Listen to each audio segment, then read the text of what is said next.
It's 4 minutes past now, so I think we could start. We are almost up to the magic number, but I think we start anyway. So Belgium has kindly offered to be the next in line of the workshops. We're very grateful for that, and to learn your experience so far in the project. So without any ado, I give the floor to you, Val and Godel. So please, the floor is yours and handle the slides. Thank you. Okay, thank you for that. Can I ask one thing? I know that those webinars are also meant really as a kind of discussion forth and back. So I would really like to see this kind of webinar as that it will mainly be demonstration, but if you have questions, maybe put them on the chat.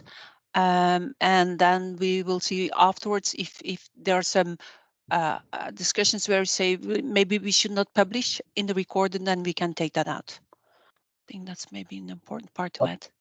I will try to watch out in the chat, and you can raise your hand if you want to. So either way is fine for us. I think for you as well. And okay. There's two parts. There's two parts. There's one on the gap analysis, which is really UNICOM related, and then there's a part on SAM ePrescription, which is not really UNICOM related, but people have asked us anyway to present that. So the first part is Paul, the second part is myself. Thank you. Thank you. Okay, thank you, Gudula, for clarifying this.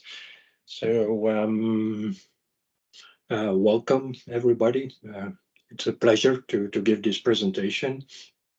I give it a title IDMP in Europe and in Belgium, and you will see it on the next slide why it is called like this. So we shift to the next slide. So we have kind of 4 parts in this presentation. The 3 first parts will be handled by me, and then as already mentioned by Gudula, the ePrescription part, which is the SAM part, will be handled by Gudula later on. So maybe for those who are not familiar with IDMP, maybe we should give a little introduction. So IDMP is the abbreviation everybody knows probably, Identification of Medicinal Products. To give you a quick reminder, so these are ISO standards, and they cover a number of aspects to describe a human medicinal product. Well, they are all listed here, so these are the different categories which are present in the model. And actually, they are described by 5 standards. The model is described in the first one in the 615, which is actually data elements for regulated medicinal product information. And then the 4 others, in fact, are ISO standards, which are used to describe defined terminology. For instance, the pharmaceutical products, there is an ISO standard to handle how to describe substances. There is another one which is used for 4 items: pharmaceutical dose form, unit of presentation, routes of administration, and packaging. And then there was a separate ISO, or there is a separate ISO standard for describing units of measurement. In the ISO standard, there is a kind of a model. So I put it here. So this is actually the scheme. And there are big blocks which are covered here by colors. Actually, the description of the medicinal product is the yellow one, for those who are not familiar with the ISO standards, because this is taken all the time. Everything which is gray is actually to do with organizations. What is green is actually marketing authorizations. The blue part is everything which is packaging and manufactured item. The pink part is about the pharmaceutical product. The purple part is about the clinical particulars, and then the orange part is actually about the ingredients. Just very quick how the scheme is, and they have all relationships and parameters in the different parts of the classes. What is interesting in the ISO IDMP model is that actually they claim that the same data will be reused in the whole life cycle of a medicinal product. And that's why in the first standard, which describes the medicinal product, they make a distinction between an investigational and an authorized medicinal product. And I have been so keen to have a look, because if you go to the complete model, I think about 350 parameters can be used to describe a medicinal product. And if you go to the difference between an investigational and an authorized product, then you will see that only 30, 40 elements are changing. And this means that data reuse is actually in the aim of the IDMP. I can go over it. I listed here in 3 or 4 tables the differences between investigational and authorized products. You can see that there is a different ID which is defined. For the authorized medicinal product is an MP ID. Well, for the investigational medicinal product, I will add an I, which is investigational medicinal product ID. These products have a clinical trial status, and they can either have a regulator product code or a sponsor product code. What is also different between the name of an authorized and an investigational medicinal product is that sometimes an investigational product has a code. That's not really a name, whereas an authorized product always is known under a name. So these are also differences which can be noticed there. That's at the level of the medicinal product. Then if we go and look at the real authorizations, yeah, then of course, the authorization is at a different level. You were talking about a clinical trial authorization for an investigational product, whereas for an authorized product, we have a marketing authorization. And of course, these 2 types of authorization have different kind of parameters which can be taken into account, which are listed here. I will not go over them. You will be able to read them in the slides whenever they come available.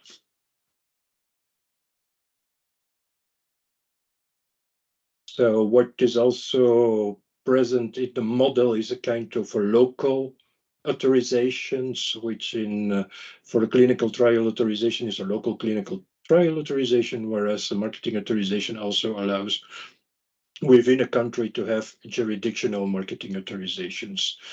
This is especially the case, I think, for Canada. I do not know whether this is applicable for Europe or a European country. For us, as far as I know, this is not, but it is foreseen in the model. And as you can see, so for a clinical trial as well, for a marketing authorization, it is possible to specify where specific things are available or not.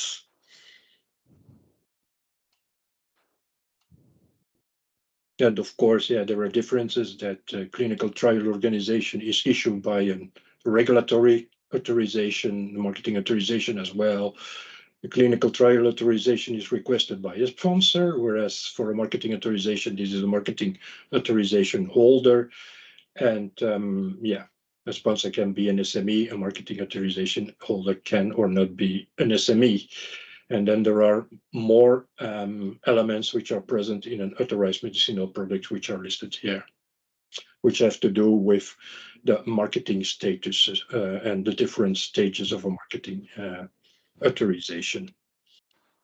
Okay, and then we can come to our next point, which is actually how will EMA implement IDMP, because that is the question we have. And for that, EMA has issued a lot of implementation guides. And which interests us especially is the chapter 2 of this implementation guide, where they describe really in detail what kind of information EMA is expecting from IDMP. For those who are not familiar, EMA stands for European Medicines Agency. And IDMP is implemented at EMA through SPOR. And And SPOR is an abbreviation. The S stands for substances, and SPOR is actually the creation of the defined lists, because the standard says, yeah, try to fill in your data as much as possible with predefined lists, so that the medicinal product and everything you want to clarify is really very, very defined. And so they did it for substances, they did it for organizations, and this is the O, and they also did it for all other referentials, so all other kind of things like unit of measurement, unit of presentation. And EMA has been keen because some of these lists with defined terminology are maintained by third parties, the World Health Organization and the European Directorate of the Quality of Medicines. The World Health Organization, for instance, is keeping the list of what is called the ATC codes. The anatomical, I don't remember the abbreviation of ATC, but it has to do with the description and the action of the medicinal product in the body. Whereas EDQM, for instance, take care of the pharmaceutical form. And this is one of these lists they are taking part of. So we are still missing the P, and the PMS, actually. This part of the SPOR should follow the guidelines which is set in one of the ISO standards, which is the description of the medicinal products. So the P of products come back. But as it is with EMA, apparently, and ISO standards allows it, is to make extensions, which means that if there is something in the model which is missing and you cannot put it in the model, then you can propose to put the information into extensions. And that is what EMA did. And an extension, for instance, is domain, because IDMP has been set forward for only human medicines, medicinal products, whereas PMS will be used for veterinary as well as for human products. And to make the distinction between both, well, you need a field, and that's why they put an extension domain. Another thing EMA added is the textual description of packaging, because normally in the model, the parameters which are there to describe packs should be sufficient, but EMA, apparently this was not very clear, and that's why they ask also to provide a textual description of the packaging and in which language this has been put. So these are already 2 extensions, but there are many, many. I'm sorry, there is someone who is interfering. So please shut down your mic. That's okay now. Yeah, okay, thank you. And this brings me to 3 categories I could identify when comparing the IDMP model with what is described in EMA Chapter 2 of the implementation guide. And well, if IDMP and EMA are using the same paths for data elements, there is no problem. Both models agree on that, and there is no discussion on that, how to provide this information. The thing is that EMA is using iterations. So for the moment, we are in the first iteration of the implementation guides, which only for the moment describes the centralized authorized products. And in the implementation guide, Chapter 2, they are only using the data elements they need for the description of decentralized authorized products. And so there is a whole list of IDMP data elements which are now excluded from EMA. And the third category is, of course, the things where EMA deviates from IDMP. So we discovered some differences, but we also talked about the extensions, which we already have discussed on the previous slide. Now, for the differences, I will not go into detail because we went first to discuss this with EMA, with the right persons. to clarify what is going on there. And maybe afterwards, after this clarification, probably we can get rid of all these differences. It is, of course, like that, and that's why I put this exclamation mark, that these categories will evolve with time, and that elements may shift from one category to another. For instance, when EMA starts with a second iteration and they find it appropriate to add some IDMP elements into it, then these elements will shift from category. And this brings me to actually a slide which I showed already previously. So this is actually the scheme which EMA puts in the implementation guide at page 30. And as you can see, there are some blocks. So EMA will consider in iteration 1 less blocks than are foreseen in the IDMP model. You can see the green, the blue, there are less blocks, as well the pink, the pharmaceutical product, as well for the ingredients. They do not always foresee all elements which are possible with the IDMP model. And you can see that for the clinical particulars, yeah, they have only one block, whereas I remember in the model there were 4 or 5. So these are the differences. This concludes my analysis, the comparison between IDMP and the chapter 2 of EMA. And this brings us to what is the situation of IDMP in Belgium? Can I, Paul, can I just interrupt? Are there any questions to date? Any questions from the audience? Okay, and Luc, you just posted chat that we are currently collecting info from all NCAs concerning differences and gaps within EMA, which need to be addressed to better support IDMP implementation. Okay, so does it mean that the differences that we found here in Belgium, do you want us to send that to you, or how? Yes, absolutely. That will or be to further discussed. Yes, I will put a chat also, so that it's also for other people who are attending today the webinar, if they have such an experience of they need that EMA should do something in order to support them, and or something which is not coherent or not sufficiently developed, please send the remark or the comment to us. I will put the address in the chat. We try to consolidate all of that and discuss, of course, this within the UNICOM consortium to come with a number of clear recommendations. Okay, thank you. Okay. So now we will have a look at IDMP in Belgium.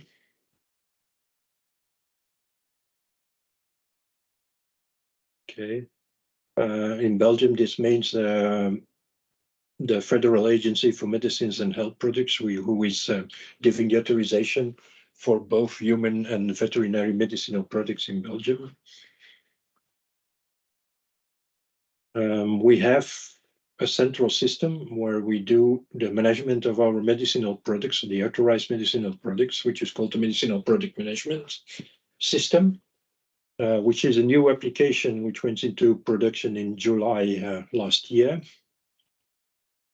And when developing this new application, we partially took into account the data model of IDMP. And as a result, we can say today that approximately 45% of our data fields map with the model. And what already has been done is that our basic national terminology has been mapped with SPOR. And then I give examples like the countries, the languages, pharmaceutical forms, etc. And it is, of course, that was the starting point for the gap analysis, which is presented here today. First, let's have a look at the medicinal product management system. As already said, it is the system which is used to manage authorized medicinal products. And this is a screenshot of how a product group is put into the system with the, it's hardly readable, but this is the, for instance, the procedure number, and the name of the product with its status. And this is a product which has not yet been authorized, and as well its commercialization status. There are several tabs for the whole management of medicinal products, but probably in all countries. In other NCAs, I think similar applications must be present. Where we do the mapping between our national national terminology and the spore IDs, this is done in what we call reference tables. Of course, we are in a Belgian situation. This means that we have the English term, which is used all over the whole application.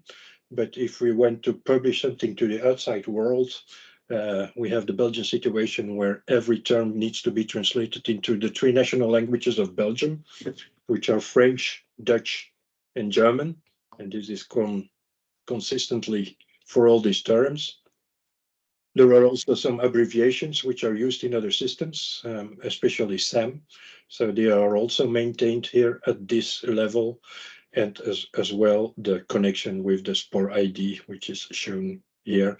I do not know whether this is readable on the screen for you, but that is how we did it.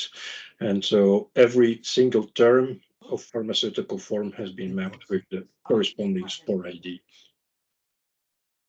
Okay. Then we did our gap analysis, and this is the result and the type of remediation we can propose. So at the start of phase 2, we still have approximately 160 fields which are present in the EMA chapter 2 description of fields. So for the moment in our MDM, the medicinal MPM, medicinal product management system, we have 45% of things which are fully mapped. What is missing is that we can have fields which are missing. So what needs to be done there, and that's the remediation I already give, is the addition of the fields in the MPM data model. But some information is not yet available in EMA for this kind of fields. So we still need to have more information, what we should put there. Sometimes we notice that we have another field structure in MPM, which means that we should condensate our data or do a cleanup in order to match our data with specific spore IDs. And what also happened is that we have information present in MPM, but not in the required formats, for which we sometimes need to do a data transformation. I will give examples of these later on. And also, there are also new referential tables, which are described in chapter 2. And of course, we need to add these spore IDs or spore lists to our reference tables in our application MPM. So now I will give some examples. An example of a field which is missing, for instance, is the therapeutic product indication comorbidity. And when I was presenting this presentation to our business people, because I am an IT person, the business people were wondering, yes, okay, we should give or keep this information in the EMA chapter 2 model. But then the question came, but what is the links with other projects of EMA, like the API, which is also a project where they will ask for the same information. And maybe we should ask EMA what they foresee, because it is not clear that we should give the same information on 2 different places with 2 different systems. And so I want to open the discussion here, if someone has already a view on that or not, and how we should look at that. So maybe that's also something we should discuss within the consortium before we ask EMA. So I leave the question open here. And another example I give is, for instance, a missing referential. There is a SPOR list, which is called the reason for marketing unavailability. And as well, I gave this example, and our business people immediately made the reaction. We see this list, but in Belgium, we use a different coding for the moment for market unavailability. So we will need to match our national system with the SPOR codes. So it is not only adding reference tables, but it's also trying to map your national coding with SPOR data. And then business came as well, again, with another system of EMA is working on, which is the European Shortages Medicines platform, because it's marketing unavailability. And how is this linked with PMS? So this is also a question we have from the Belgian side, and probably other NCAs have as well. So I open the discussion here. Maybe there are still other systems which are being developed by the European Medicines Agency and which have overlap with PMS. So I open the question here. Then another example is, for instance, the field structure. In our application MPM, ingredients can be put into several fields which are very hard to be mapped with a single SMS ID for a substance. And I give an example here of an example virus, which has a variant, a demonstration variant, and which is as well attenuated. And this is the way how our business people for the moment describe viruses as an active substance. But for SPOR and for PMS, we should provide one SMS ID for that. Another thing they did is it was very hard in the past to put the amount of viruses, like a sentence like more than 100 million units per dose. Well, in the old system, they could not express this. And what we also will need to do is to change this information into what is now possible in this little field amount unit, which is more codified and more aligned with the IDMP model. So there is still some data cleanup to be done at that level. And then we have an example of a data transformation. EMA is requesting the full name of the product, which is actually a concatenation of the invented name, plus the strength, plus the pharmaceutical form. These three elements are present in our database in several fields, but in order to construct the full name of the product, we will have to concatenate those three fields. So that's what we did for UPD, and probably we will have to do for human products as well. So that were three examples, 4 examples, excuse me. No, there is still another one, which I did not discuss, and I forgot to mention, is actually constant values. For instance, we will only deal with products of our own regulator, which is the Federal Agency of Medicines and Health Products. So the log ID for that one is always a constant. We should not look up every time this organization and this log ID, but we should put it somewhere in a reference table with constants that we know whenever we have to send data with a regulator, that we always use that value. This is an example which can be dealt with. And I think this ends my part. Before we proceed with ePrescription, I would like to receive the questions. Is there anything already posted into the chat? No, there are no questions in the chat. So yeah.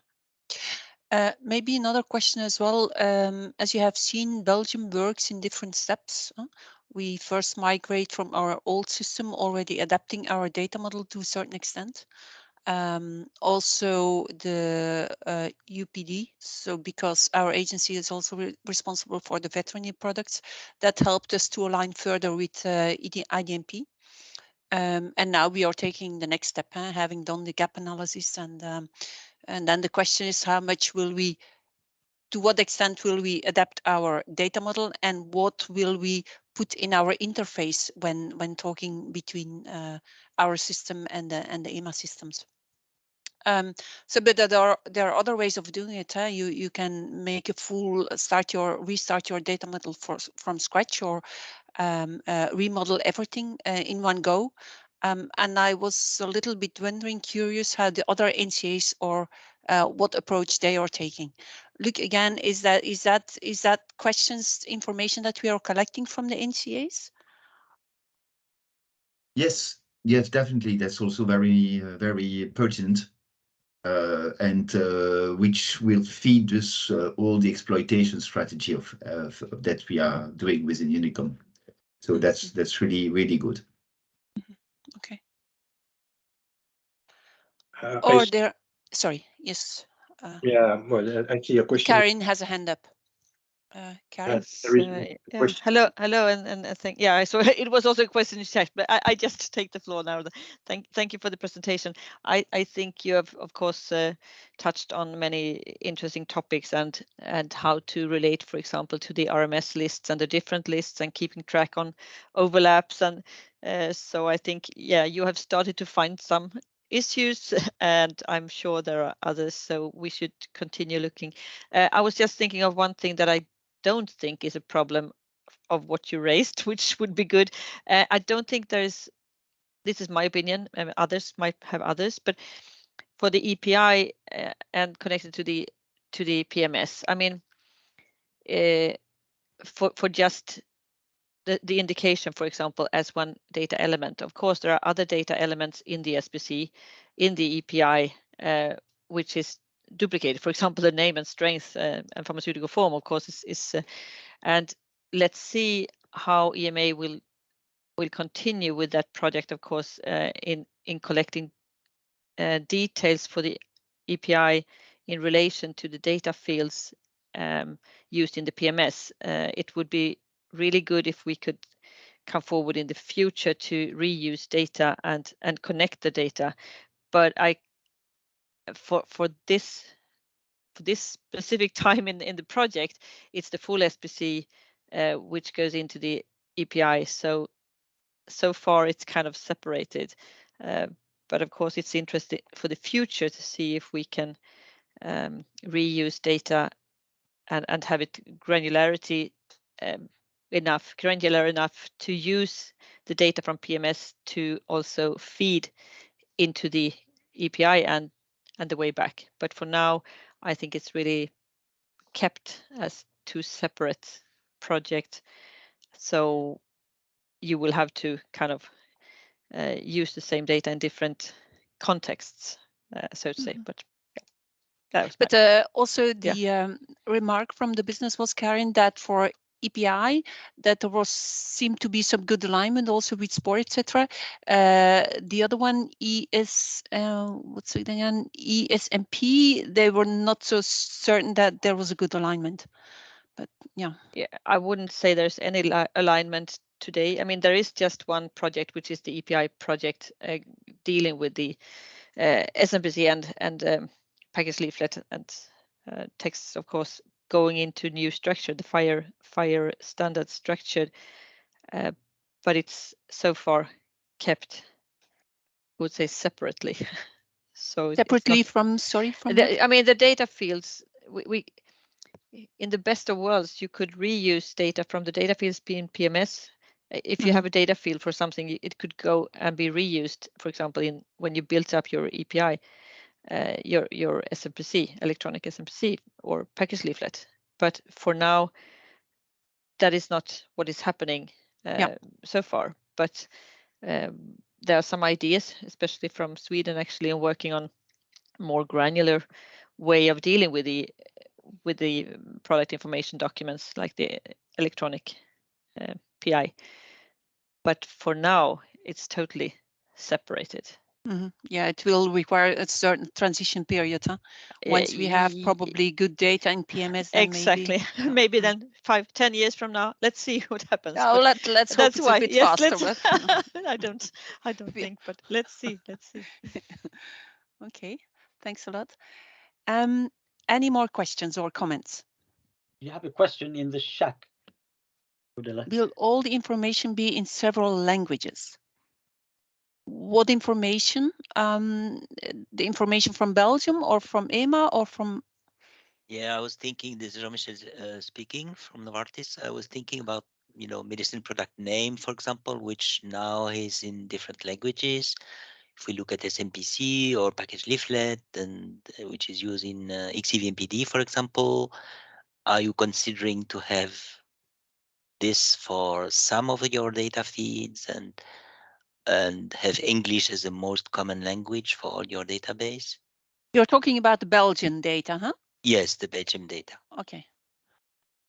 We have all the data, the data in different languages available now, so I do not really see.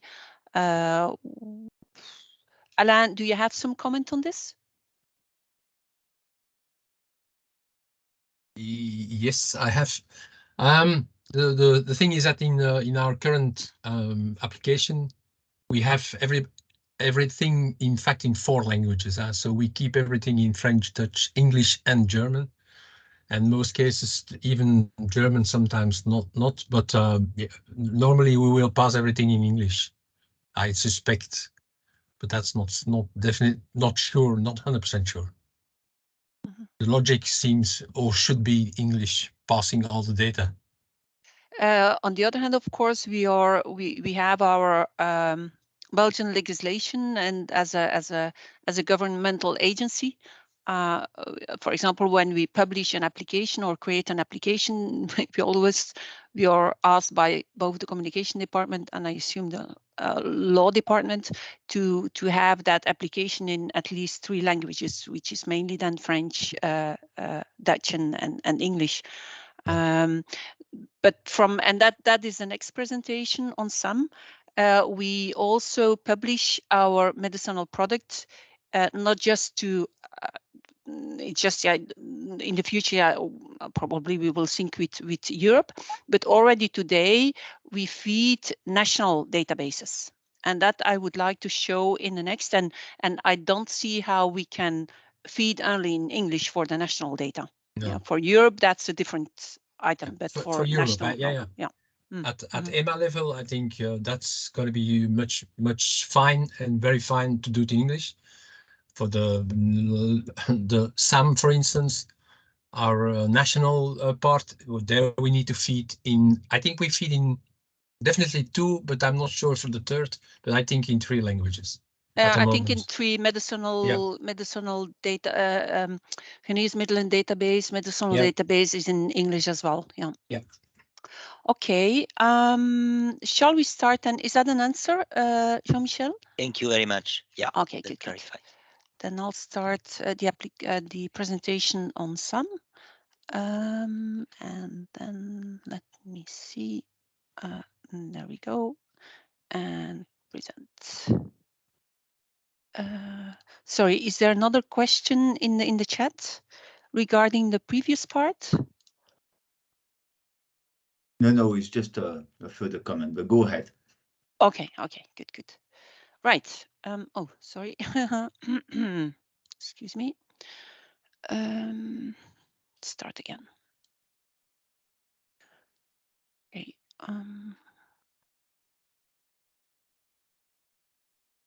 So, ePrescription, or also we talk about authentic source of authorized drugs, which is really the database behind.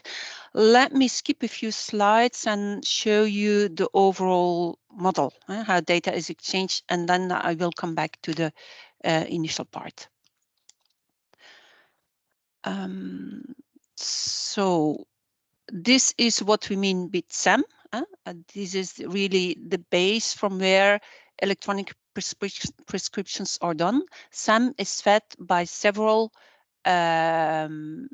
databases or applications or even agencies, and we are one of them. So here you find our MPM database.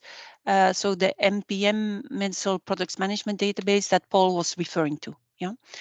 And then we feed already some applications that are available to the general public that are also used by the sector to communicate, so pharmaceutical forms by the pharmacies, etc., but definitely also for the general public. So if you want some information on a product that is available on the market, then you can find it here, or that is authorized, then you can find it here.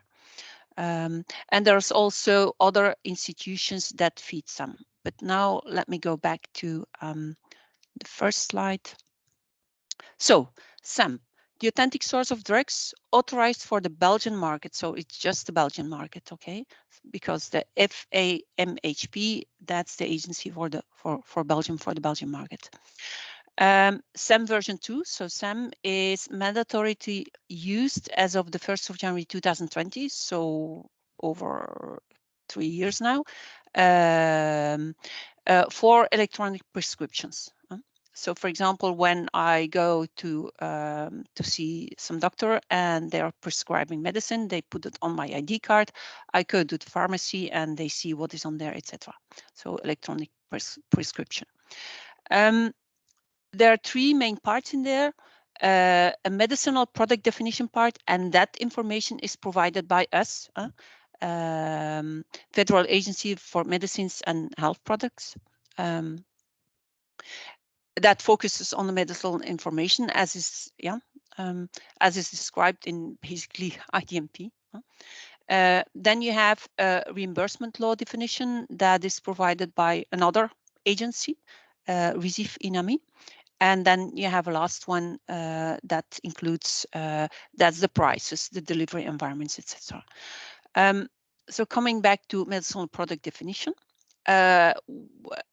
SAM, or what we deliver to SAM, or SAM distinguishes between a virtual part, which is not really, which is a generic medicine, is not really related to a brand, and those are really the brand ones.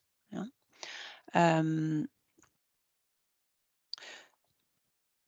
Going to the next part, which talks a bit more about what is actual, it's basically what I already indicated.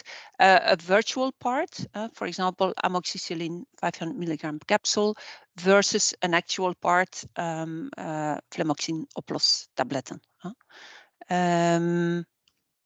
Then what is also indicated in SAM, and it's maybe important to indicate, SAM is really used as a communication channel between, or communication between applications.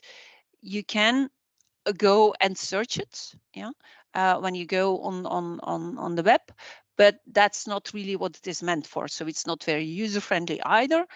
It's not meant to be user friendly. It's meant to feed and to be fed by applications. Okay.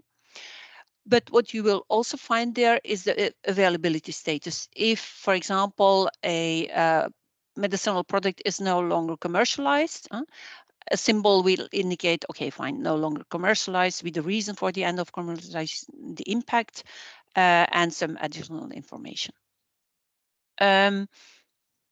Also, when there's a temporary supply problem, so shortage basically, there's a symbol indicating, again, with some information, start date, presumed end date, etc. Reason for the supply problem.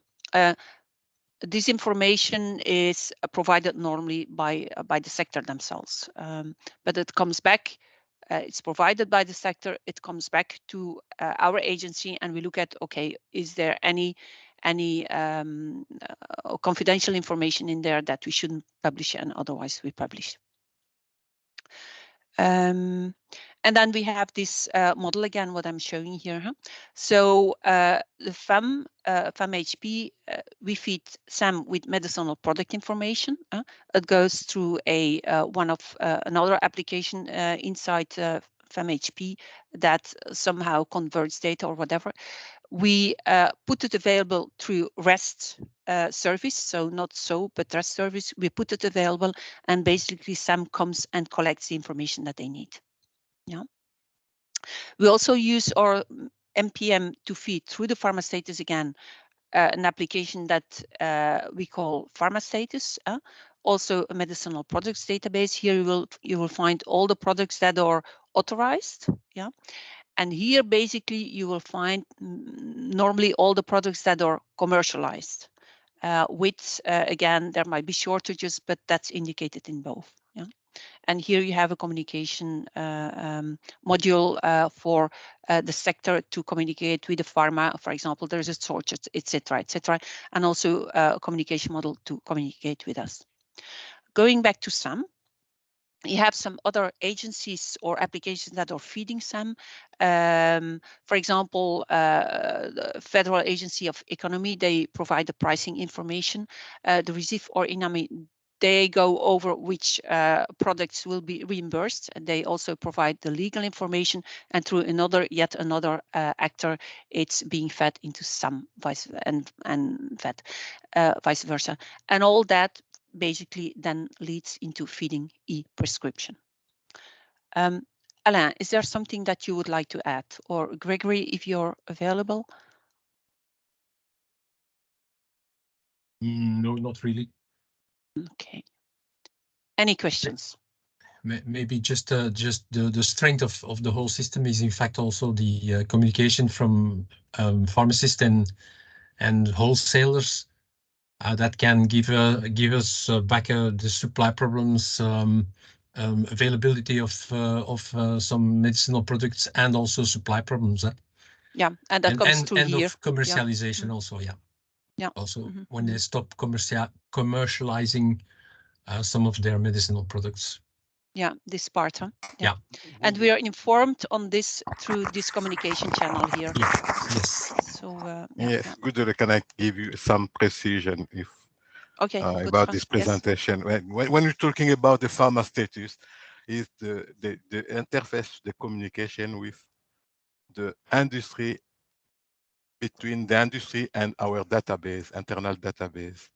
Not the pharmacy don't give can change information. Only, yeah, that's true. That's true. Yes, only the marketing authorization holder can change the status of the packaging. And when this status is modified and validated in MPM application, the information can be available for some. Okay, thanks for the yes. Thanks for the clarification. Yeah, There's some communication going on here in the background between pharmacists and the sector, for example, the wholesale distributors, but it's the sector themselves, not the pharmacists, who indicate shortages, etc. Yeah, and that's how we then can feed some. Yeah. Okay. Any other comments or details? Important details. Okay. Any questions in the chat or other questions? No. Okay. Then I would say that's the finish of our presentation. Thank you very, very much for for being here with us.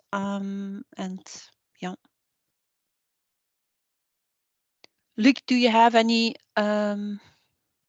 You put a chat, something in the chat. The global focus in data is now changing the way we look at governance.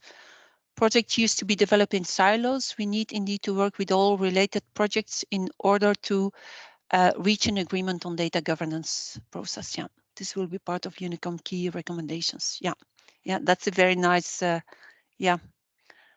nice comprehension. Yeah. Yeah, maybe just to complement to thank the Belgian agency for the presentation today. I think Christer will definitely also support my words, but being a Belgian, also myself, and having worked with the agency some years ago, I think that there's been here, what I really like is that there's been a really comprehensive work being done in cooperation with all the entities which have a role to play in the value chain today. So I think that's probably in Belgium one of the most successful implementation in terms of distribution of data. data. Yeah, you So, talk about the ePrescription, the SAM, yeah, and there's and really I a SAM think board, that, and yeah, people meet very regularly across the agencies and across the also outside the agencies. Yes, yeah, with the and sector. so, and indeed, the challenge is here is that we all have health systems which have their own rules. So indeed, there is a database which deal with reimbursement, with authorization, with everything which need to be coupled to that.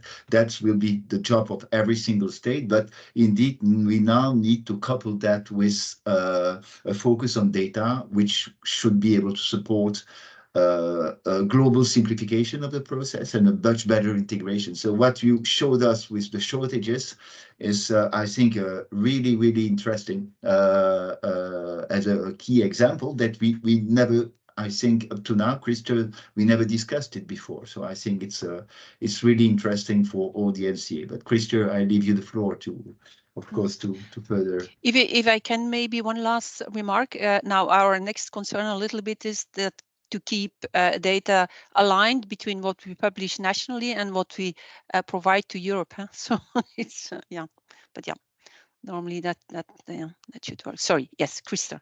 Sorry. Yeah.